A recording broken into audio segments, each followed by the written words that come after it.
दक्षिण कोरिया विमान दुर्घटना में 179 लोगों की मौत। हादसे के बारे में अब तक जो पता है।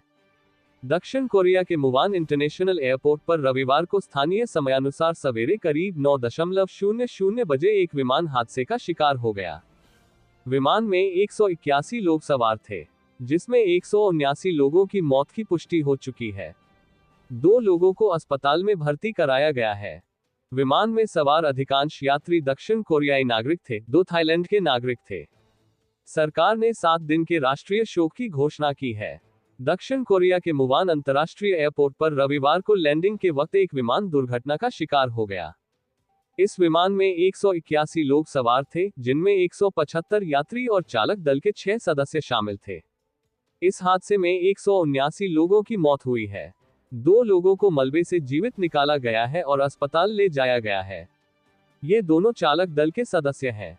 जेजू एयर का ये विमान कथित तौर पर बैंकॉक से दक्षिण कोरिया वापस आ रहा था। बताया जा रहा है कि विमान के लैंड करते वक्त ये हादसा हुआ है। यह विमान मुवान इंटरनेशनल एयरपोर्ट पर स्थानीय समयानुसार करीब 9:00 बजे हादसे का शिकार हो गया। हादसे में शामिल विमान बोइंग 737-800 था, जिसका संचालन कोरियाई बजट एयरलाइंस जेजू एयर कर रही थी। जेजू एयर की प्रबंधन टीम का कहना है कि विमान में किसी तरह की तकनीकी खराबी नहीं थी। टीम का कहना है कि हादसे का सही कारण क्या था, ये जानने के लिए जांच की जाएगी। ब्लैक बॉक्स बरामद किया गया। अधिकारियों का कहना है कि उन्होंने दोनों विमान के मलबे से black box flight data recorder और कॉकपिट वॉयस रिकॉर्डर बरामद कर लिए हैं। योनहेप एजेंसी के अनुसार इसमें एक को हादसे में क्षति पहुंची है। एजेंसी का कहना है कि फ्लाइट डेटा रिकॉर्डर को मामूली नुकसान पहुंचा है, जबकि वॉयस रिकॉर्डर सही सलामत है। वहीं अमेरिका ने कहा है कि हादसे के कारणों की जांच में उसकी टीम दक्षिण कोरिया का मदद करेगी। अमेरिका की national transport safety board (NTSB) के अनुसार इस टीम में NTSB के सदस्य, बोइंग और संघीय विमानन प्रशासन के जांचकर्ता शामिल होंगे। एयरपोर्ट पर पीड़ितों के परिजन इकट्ठा हो रहे हैं और वहीं पर एक अस्थायी मोर्चरी स्थापित की गई है। राष्ट्रपति कार्यालय ने बताया कि हादसे की खबर मिलने के बाद दक्षिण कोरिया के कार्यवाहक राष्ट्रपति चोई सांगमोक दुर्घटनास्थल पर पहुंचे। राष्ट्रपति कार्यालय का कहना है कि राष्ट्रपति ने रेस्क्यू ऑपरेशन में मदद के लिए जरूरी इमरजेंसी वर्कर्स और उपकरण मुहैया कराने और घायलों के इलाज की व्यवस्था करने के निर्देश दिए। साथ ही कहा कि सरकार पीड़ित परिवारों की सहायता के लिए हरसंभव प्रयास करेगी। इस हादसे के बाद सरकार ने 7 दिन के राष्ट्रीय शोक की घोषणा की है। इस दौरान सरकारी दफ्तरों पर झंडा आधा झुका रहेगा और सभी सरकारी अधिकारी काला रिबन बांधेंगे। एजेंसी के अनुसार मुवान हवाई अड्डे के रनवे को स्थानीय समयानुसार बुधवार सवेरे 5 बजे तक बंद रखा जाएगा। समाचार एजेंसी योनहेप के मुताबिक विमान में सवार यात्रियों में से 173 दक्षिण कोरिया के थे और 2 थाईलैंड के थे। विमान में सवार यात्रियों की उम्र 3 साल से लेकर 78 साल तक थी, लेकिन अधिकांश अपनी उम्र के चौथे, 5वें और 6ठे दशक में थे। थाईलैंड की प्रधानमंत्री पाटोंगटान चिनावॉट ने इस विमान हादसे पर शोक जताया है। उन्होंने लिखा, हादसे में मारे गए और घायलों के परिवारों के प्रति मैं संवेदना व्यक्त करती हूँ।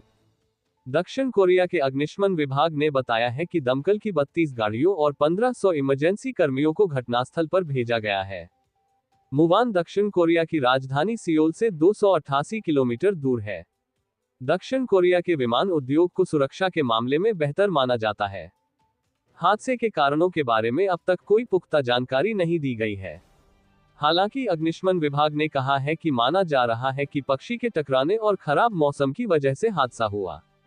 दक्षिण कोरिया के एक ट्रांसपोर्ट अधिकारी ने बताया था कि जिस वक्त विमान हवाई पट्टी पर लैंड करने की कोशिश कर रहा था, एयर ट्रैफिक कंट्रोल ने चेतावनी दी कि हवाई अड्डे के पास पक्षी हैं, फिलहाल हवा में रहें। इसके 2 मिनट बाद पायलट ने मे डे इमरजेंसी की चेतावनी दी, जिसके बाद एयर ट्रैफिक कंट्रोल ने उसे उल्टी तरफ से लैंड करने की इजाजत दी। समाचार एजेंसी योनहेप के मुताबिक दुर्घटना की वजह विमान का पक्षियों से टकराना नजर आ रही है। विमान दुर्घटना के बाद एक वीडियो सोशल मीडिया पर वायरल हो रहा है, जिसकी पुष्टि नहीं की गई है। इस वीडियो में विमान बिना पहियों या लैंडिंग गियर के लैंड करने की कोशिश कर रहा था और लैंडिंग के समय रनवे से फिसलकर दीवार से टकरा गया। इसके बाद उसका एक हिस्सा आग की लपटों में घिर गया। वहीं दूसरे वीडियो में काले धुएं का गुबार आसमान में उठते हुए देखा गया। ट्रांसपोर्ट विभाग के अनुसार विमान के हेड पायलट 2019 से इस भूमिका में काम कर रहे थे और उनके पास विमान उड़ाने का 9,800 घंटों का अनुभव था। दक्षिण कोरिया के योनहाप न्यूज एजेंसी से बात करते हुए 41 साल के यूजी योंग ने बताया कि वह एयरपोर्ट के पास ही रहते हैं। उन्होंने बताया कि क्रैश से ठीक पहले उन्होंने विमान के दाहिने इंजन में चिंगारी देखी थी। उन्होंने कहा, मैंने देखा कि विमान नीचे आ रहा है और सोचा कि यह लैंड करने वाला है, तभी मैंने चिंगारी देखी। एक अन्य प्रत्यक्षदर्शी ने बताया, अचानक धमाके की आवाज सुनाई दी और हवा में काले धुएं का गुबार उठा और इसके बाद कई और धमाके मैंने सुने।